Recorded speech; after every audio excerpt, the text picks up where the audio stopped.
tahun hareup mah abi hayang kurban Kang. Ya alus mudah-mudahan we kelaksanakeun matakna kukumpul ti ayeuna gitu. Nah, kukumpul ti ayeuna, kukumpul duit eureun Kang. Maksudnya kukumpul duit ti ayeuna Iroh. Kudu ti ayeuna Kang. Pan enak mah keur teu boga duit, Kang. Ya tuh kudu ayeuna pisan, eta mun boga duit kumpulkeun dengan ti ayeuna.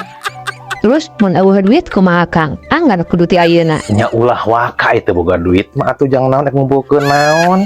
Cep Akang tadi kukumpulna kudu ti ayeuna. Maksudnya lamun ayeuna boga duit, kumpulkeun ayeuna. Ti ayeuna lah gitu, saeutik-saeutik. Terus mun boga duit loba kumaha? Anggar kudu saeutik. Ya halus boga loba mah. Kumaha sih lieur? Cenah tadi kudu ngumpulkeun saeutik-saeutik. Mau maneh lah.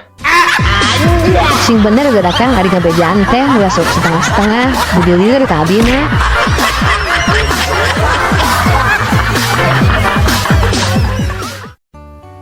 Kang, lamun urang ka dokter dikit teh pan urang teh kudu mayar deh Kang ya?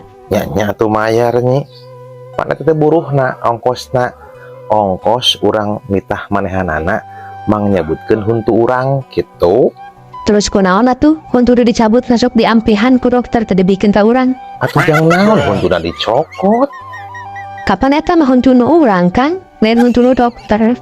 Jadi kuduna dibikin deui ka urang Pan? Pan ku dokterna ge lain diampihan ini dipiceun eta teh huntu teh. Yang naon huntu?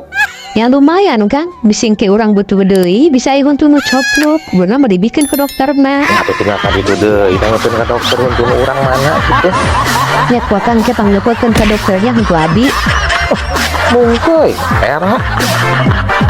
Nyakeun huntu, leureun ceungit.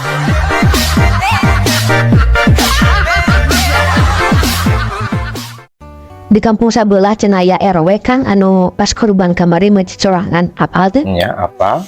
Itu masalah mun ai daek jeung bisa mah. Itu masalah kumaha ari Akang. Nyawatir atuh Kang keluargana. Khawatir kumaha nya. Nyawatir atuh Kang ditinggalkeun kumanehanana. Kayak ditinggalkeun kumaha maksudna? Matur rumah bungah nyarate. Ieu mah kan sar ditinggalkeun maot ku sawakina. Jika tukangnya itu bisa naon? Kurban lah urang nepikeun kitu. Kan dosa oge kan? Lain kitu maksudna Iroh. Maksudna teh mencit sorangan teh teu nitah nu sejen alias kumanehna itu dipencit sapina teh. Oh, mencit sapina ku sorangan. Sugan teh maehan maneh. Maneh mehan maneh meureun. Haha abi RT Akang tah babaladina.